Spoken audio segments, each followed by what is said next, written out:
नमस्कार, आदाब। मैं खुशबू अख्तर और आप देख रहे हैं पल पल न्यूज। मुसलमान आजान, लाउडस्पीकर, मांस मछली बेचना, उसका कारोबार करना, हर किसी तरीके से किस तरह से मुसलमानों को कंट्रोल किया जाए, उन्हें आर्थिक तौर से कमजोर किया जाए और बार बार इस्लाम को टारगेट करके अपनी सत्ता को कैसे चलाया जाए, ये पैटर्न अब नए नवेले मुख्यमंत्री भी सीख चुके हैं। जी हाँ दोस्तों, मेरे पीछे दिख रही तस्वीर ये नए नवेले एमपी के सीएम मोहन यादव हैं, जिन्होंने आते ही बड़े बड़े फरमान जारी कर दिए हैं। क्योंकि भारतीय जनता पार्टी में एक पैटर्न बिल्कुल कॉमन हो चुका है, जो कट्टर हिंदूवादी पैटर्न को फॉलो करेगा, यानी मुसलमानों को टारगेट किएगा, उसकी जय जय जय का उद्घोष किया जाएगा। उसी तरीके से आपने हमेशा देखा होगा कि मशक्कत के बाद मुख्यमंत्री हमेशा शपथ लेने के बाद जनता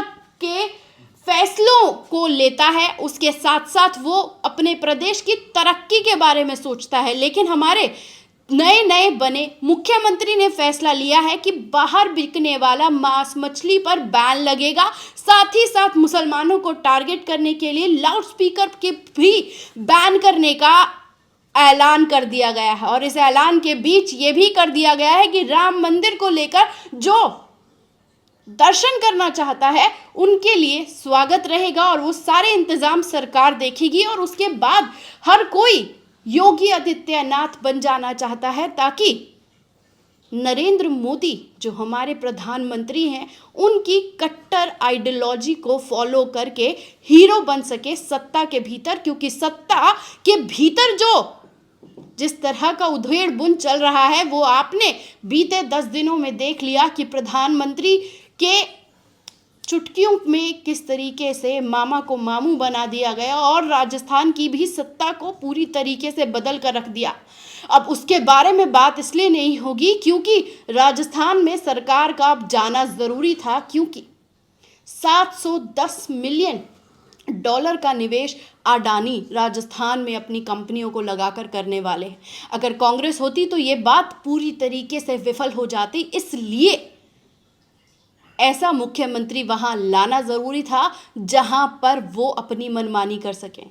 लेकिन इसके बाद ये बात भी क्लियर हो जाती है कि व्यापार अपनी जगह और मुसलमानों को आर्थिक रूप से तोड़ना अपनी जगह। क्या कुछ नए नवेले मुख्यमंत्री ने कहा पहली कॉन्फ्रेंस में, एक बार उस पर नजर डाल लीजिए। इसके माध्यम से दूरदृष्टि से, दूरगामी दृष्टि से स्टेट के लिए वो बड़े सबके लिए हित में भी रहेंगे। कुछ उल्लास के और अच्छे भी निर्णय हुए हैं। जैसे फूड सेफ्टी नियम लागू होने के बाद खुले में मांस या अंडे की दुकान चलाना, ये भारत सरकार ने भी इसमें दिशा निर्देश जारी किए हुए हैं। इस चीज को कड़ाई से लागू करने के लिए हमने कैबिनेट में इसके संबंध में तैयारी करने के लिए कहा है। और चूंकि इस दिशा में योग्य प्रकार से जन जागरण भी हो जाए और जिनको ये बिजनेस करना उनको उसके दायरे भी बता दिए जाए, कैसे करना है, क्या करना है, उनको भी इन सारी बातों के अवेयरनेस के साथ। लेकिन शासन के स्तर पर हमने निर्णय किया है कि ये चीजों को लेकर के जनता की सुरक्षा भी जरूरी है और जिनका व्यवसाय करना है या जिनको इसको खाद्य पदार्थ के उपयोग में लेना है, तो वो उनकी जान भी जोखिम में नहीं डाले। मुख्यमंत्री जी ने साफ कर दिया है कि मांस पर बैन लगेगा, खुले में बेचना अलाउड नहीं होगा। उसी के साथ साथ लाउडस्पीकर भी बैन कर दिया गया है। इससे नीयत का भी साफ हो जाना दिखाई पड़ता है कि किस तरीके से मुसलमानों को टारगेट करना ही अब सत्ता का विकास करना ही बचा है। आपको बता दें कि किस तरह से मुख्यमंत्री ने साफ तौर पर क्लियर कर दिया है कि कैबिनेट की पहली बैठक में कई बड़े बड़े निर्णय लिए गए हैं।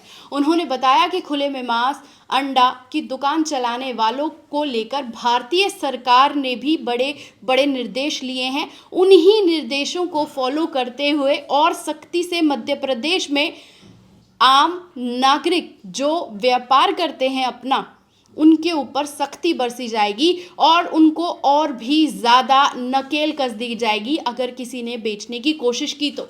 इसी के साथ साथ उन्होंने ये भी कह दिया है कि लाउडस्पीकर पर भी बैन लगाने के बाद मुख्यमंत्री जी ने कही है। उन्होंने कहा है कि बिना किसी लाव लश्कर के हम लाउडस्पीकर पर बैन लगाते हैं। उन्होंने इस बात को भी क्लियर कर दिया है कि अयोध्या जाने वाले लोगों का वो स्वागत करेंगे। सरकार उनको पूरी की पूरी सुविधा देगी जो अयोध्या जाना चाहेंगे। और इन सारी प्रयोक्ता के बीच उन्होंने ये अपनी नीयत का खुलासा कर दिया है कि मुसलमानों को टारगेट बनाना ही एक लौता मकसद है। देश की तरक्की में देश को आगे बढ़ाना, अपने प्रदेश को आगे बढ़ाना ही पहला और आखिरी मकसद यही है कि मुसलमानों को हर तरीके से प्रताड़ित किया जाए, ताकि इस देश में खूबसूरती जिस तरीके से थी उसे सेकेंडरी करके सिर्फ और सिर्फ ये दिखाया और बताया जाए कि कैसे मुसलमानों को टारगेट कर आगे बढ़ा जा सकता है आज के वक्त में। कैसी लगी ये रिपोर्ट, कमेंट बॉक्स में आके अपनी राय देना ना भूलेगा। शुक्रिया।